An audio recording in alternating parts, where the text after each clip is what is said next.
ये साधना सत्संग बच्चों का खेल नहीं है। पूज्य श्री जैसी आज दीक्षा होगी,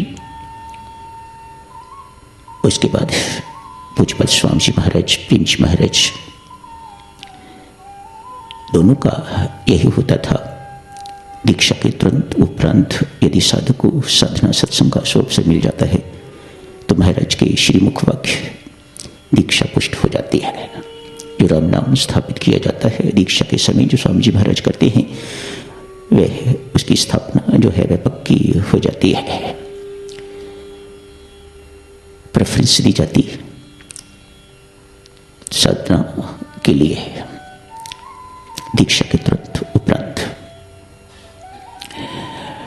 वहां की साधक लोग जब तक साधक जाता नहीं है साधना सत्संग के लिए, तब तक कुछ ही पता नहीं चलता। जो कुछ दीक्षा के वक्त समझाया गया है उसका व्यवहारिक पक्ष, प्रैक्टिकल एस्पेक्ट क्या है, यहाँ समझाया जाता है। ध्यान में इस प्रकार बैठाया जाता है, वहां ध्यान लगवाया जाता है, आपको प्रैक्टिकली करवाया जाता है। आपकी साधना किस प्रकार की होनी चाहिए, दिनचर्या किस प्रकार की होनी चाहिए, ये सब कुछ वहां देखने सुनने को मिलता है, करने को मिलता है। स्वामी जी महाराज साधना सत्संग को कंसंट्रेटेड साधना कहते हैं। जैसे टेक्निकल इंस्टीट्यूट्स होते हैं, उनमें वर्कशॉप्स होती हैं, प्रशिक्षण दिया जाता है, एडवांस्ड प्रशिक्षण से कहा जाता है। ठीक इसी प्रकार से साधना सत्संग है। यहां तो यही कहा जा सकता है ना, सुबह 4 बजे आप सबको जागना चाहिए, वहां जगाया जाता है। सो ये प्रैक्टिकल रूप है साधना का, जीवन यापन का साधना सत्संग। सुबह 4 बजे जगाया जाता है, 5 से 6 बजे तक ध्यान भजन कीर्तन के लिए बिठाया जाता है। उसके बाद चाय की एक प्याली पी के तो तीर्थधारा चले जाते हैं, सैर भी हो जाती है। हमारे लिए तीर्थ स्थान है, वह तीर्थ स्थान बसा भी जाता है। वहां जाके अपनी श्रद्धांजलि गुरुजनों को अर्पित की जाती है। वहां ध्यान में बैठते हैं, हल्का नाश्ता होता है जैसा स्वामी जी महाराज ने प्रिस्क्राइब किया हुआ है। दूध एवं दलिया खाने को मिलता है। जितना मिलता है आप अधिक मांग नहीं सकते, कम ले सकते हैं। अपने बर्तन स्वयं साफ करने होते हैं, जूठ आप छोड़ नहीं सकते, आप प्रसाद का तिरस्कार नहीं कर सकते। ये बातें वही सीखने को मिलती हैं। ये बातें यहाँ बताई तो जा सकती हैं लेकिन करवाई नहीं जा सकती। वहाँ आपको ये करनी पड़ती हैं, आप ये सब बातें करते हैं। यहाँ एक डबल बेड पर एक व्यक्ति सोता है, वहां पर एक एक कमरे में 25, 30 लोगों को सोना पड़ता है। वह भी जमीन पर सोना पड़ता है, सुलाया जाता है। आप सोइएगा, आपको इस प्रकार से रहना आना चाहिए। ये सब स्वामी जी महाराज के सिखाने के ढंग हैं। जीवन में न जाने किस किस प्रकार की बातें सामने आती हैं, तो आदमी यूज्ड टू होना चाहिए। He should be able to adjust, he should be able to accommodate. तभी जीवन शांत जीवन हो सकेगा, तभी आनंदमय जीवन हो सकेगा। सुबह ध्यान हो गया, उसके बाद फिर ध्यान में बिठाया जाता है, विशेष ध्यान में बिठाया जाता है। 15-15 मिनट के लिए भक्ति प्रकाश का पाठ होता है। 2 घंटे अनिवार्य मौन के लिए कहा जाता है। आप मेहरबानी करके चुप रहिएगा।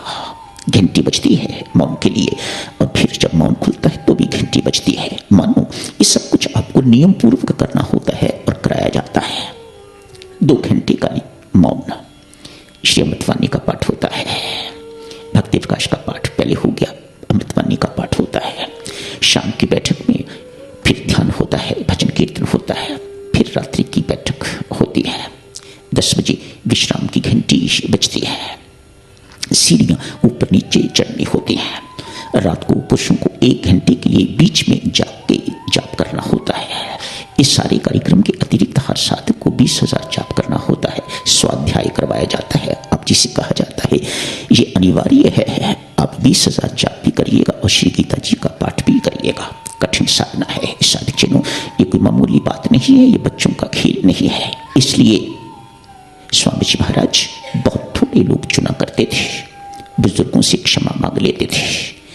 वहां सेवा करने के लिए जाना है, साधना करने के लिए जाना है, न कि सेवा करवाने के लिए जाना है। जो वहां जाके साधना ही नहीं कर सकेगा तो उसको वहां ले जाने का क्या फायदा। कुछ को बार बार अवसर दिया जाता ताकि वे साधना में और आगे बढ़ सके, न कि उनके भाव ही शिथिल हो जाए। दुख होता है ना ये देख के, विशेषतः पुराने साधकों को इतने वर्ष हो गए हैं, उनको जाते जाते अधिक बार जाने से उनके भाव मर चुके हुए हैं। बहुत कोशिश करने पर भी उनके भाव जो है वह जिंदा नहीं हो पा रहे हैं। तो ऐसे साधकों को बार बार वहां ले जाके क्या फायदा, कोई लाभ नहीं है। कभी कोई प्रेम का आंसू उनकी आंखों में अब बहते नहीं देखा तो मानो भाव तो मर चुका हुआ है, शिथिल हो चुका हुआ है। हरिद्वार साधना सत्संगों का नाम मात्र इसलिए नहीं कि आपको गंगा स्नान जी के लिए वहां बुलाया जा रहा है। 6-7 घंटे 24 घंटे, वास्तव में 24 घंटों की साधना है। मुश्किल से हर साधक को 6 घंटे का सोने का अवसर मिलता है, वह भी इन वन गो नहीं। पुरुषों को तो इंटरप्टेड मिलता है, वह तो रात को उनको अनिवार्य रूप से जागना होता है। महिलाओं के लिए भी जागना नहीं होता, लेकिन नींद तो अधिक नहीं हो पाती। नींद तो लगभग 6 घंटे जैसी एक साधक को लेनी चाहिए। इसलिए साधकजनों, इन साधना सत्संगों को मात्र लाइटली नहीं लेना। जो साधना करना चाहते हैं, जो साधना कर सकते हैं, उन्हीं को अपने नाम देने चाहिए, सोच समझ के। हम ऐसी खांसी करने वाले तो नहीं जिनके कारण दूसरों को दुख हो।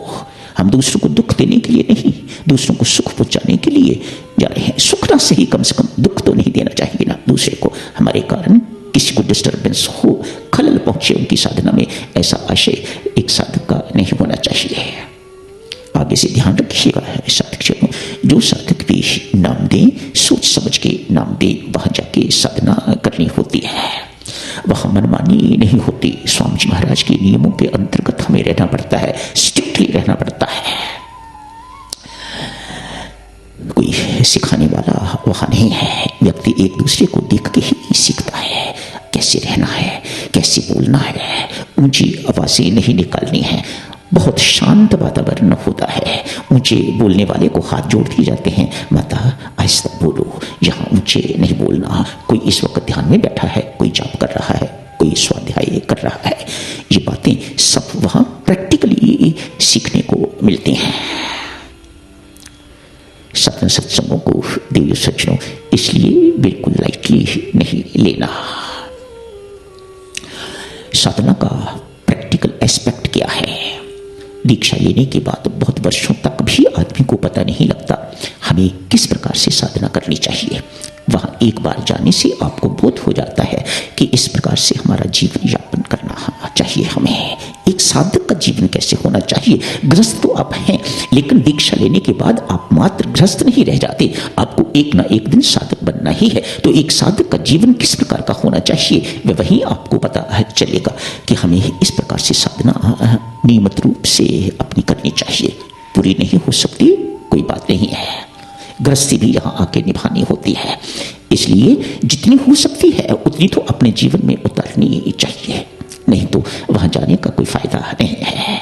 ऐसे करने से कोई लाभ नहीं। पुराने साधकों से कहूंगा, वह तो हाथ लगाने के लिए जाते हैं और हाथ लगा के लौट आते हैं, कुछ नहीं पाते हैं। ऐसा लगता है जैसे कि उनके अंदर अब और पाने की गुंजाइश ही नहीं है। तो ऐसे लोगों को बार बार ले जाके क्या किया जाए? तनिक सोच विचार करिए इन बातों पर। साधना सत्संगों में नाम आना किसी का अधिकार नहीं है, याद रखिएगा ये बात। जो ये कहता है मैं उसे ऐसा समझने लग जाता हूं, इन्होंने इतने वर्ष साधना के बाद भी कुछ नहीं सीखा। सब कुछ स्वामी जी महाराज की इच्छा से होता है, सब कुछ परमेश्वर की इच्छा से होता है। ये विश्वास यदि नहीं बन पाता तो फिर साधना सत्संग में जाने का कोई लाभ नहीं है। साधना सत्संग में नाम ना आना, पुराने को आप किसी को कह नहीं सकते कि आपका नाम नहीं आया। राम राम राम राम राम राम, बहुत कठिन बात है, ऐसा उन्हें कहा नहीं जा सकता। किसी और ढंग से उनसे माफी मांगनी पड़ती है।